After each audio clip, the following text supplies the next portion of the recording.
Line মারার চেষ্টা করতেছে। ও তোমার থেকে বেশি বোঝে।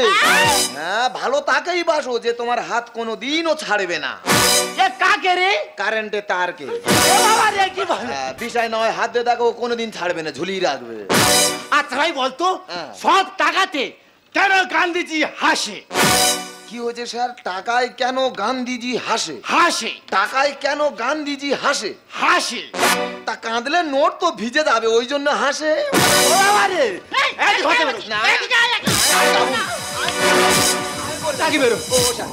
আমি ওকে ভালোবাসি, আমরা দুজনকে ভালোবাসি। আমাদের ভালোবাসাটা আপনি মেনে নিন স্যার। মাসি এক কাজ করো, তোমার মেনে তুমি চলে যাও। এ সারা যে মজা দেখাচ্ছি।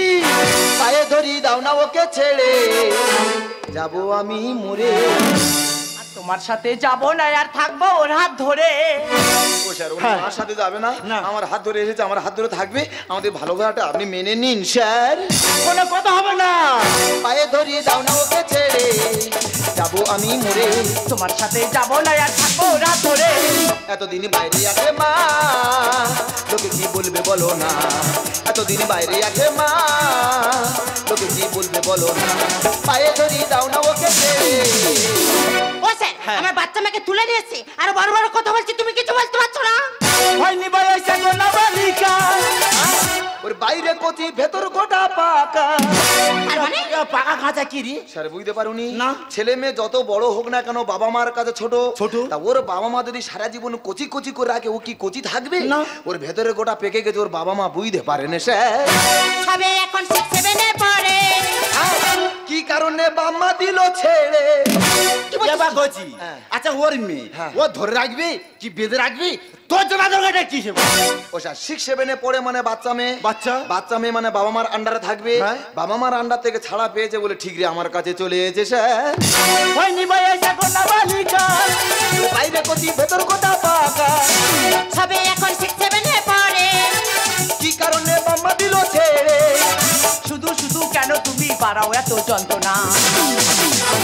এতদিন বাইরে আছে মা, লোকে কি বলবে বলো না। এতদিন বাইরে আছে মা, লোকে কি বলবে বলো না। পায়ে ধরি দাও না ওকে ছেড়ে। দেখো মা, এই ছেলের কাছে থেকে যদি আমাকে বাড়িতে ফিরিয়ে নিয়ে যাও, আমি বাড়ি গিয়ে বেশকা মরবো। দেখ মধু, তুই এত চিন্তা করছিস কেন? আমি তো বেঁচে আছি। আমি একটা ছেলে দেখে তোর আবার বিয়ে দেবো। ভালোবেসেই আমরা করি বিয়ে। ঘর বাঁধবো গেলে জল শুকিয়ে। এ শালা পুরো টন্ডনে গেল। দুদিন ধরে জলে ভাইলো, ভেসে তোম হালকা হয়ে গেল। তুমি ঘর বাঁধবে। ও স্যার, আমরা ভাসতে ভাসতে দুজনে চিন্তা করেছি জল শুকিয়ে গেলে আবার নতুন করে ঘর বেঁধে সংসার করবো স্যার। হয়নি বয়স এখনো 18।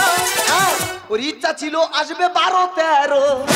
এবার কচি 12-13 কি রে? স্যার বুঝতে পারুনি না। আমাদের দুজনে ফোনে ফোনে যোগাযোগ অনেকদিন আগে থেকে। তা যখন 12-13 বছর বয়স তখন আমাকে ফোনে বলছে আমি তোমার কাছে চলে যাবো। আমি বলি না, তোমার প্রাপ্ত বয়স হয়নি, প্রাপ্ত বয়স হলে তারপর তুমি আসবে। তা প্রাপ্ত বয়স হয়নি, তার আগে আমার কাছে চলে যেতে আমি কি করবো স্যার? ভালোবেসেই আমরা করি বিয়ে। আর বাঁধবো গেলে জল শুকিয়ে।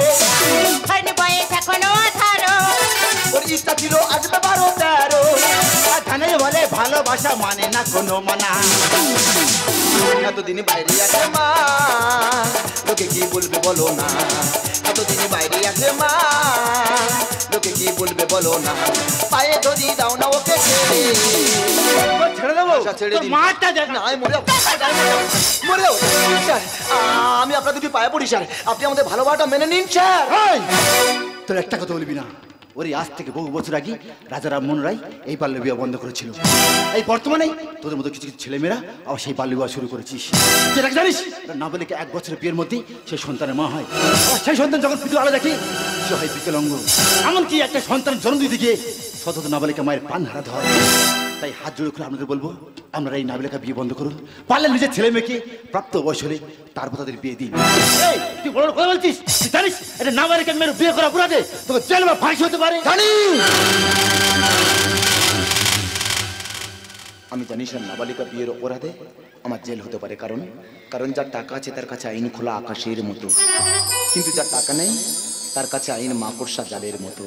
আপনি জানেন স্যার, এই মহামারী কবলে পড়ে স্কুল কলেজ বন্ধ থাকার কারণে সমস্ত ছাত্রছাত্রী অনলাইনে ক্লাস করতে ঠিকই, কিন্তু দিনের পর দিন যখন অনলাইন ক্লাস থেকে ছাত্রছাত্রীর সংখ্যা কমতে থাকে, দিনে দেখা গেল প্রত্যেকের বিয়ে হয়ে গেছে।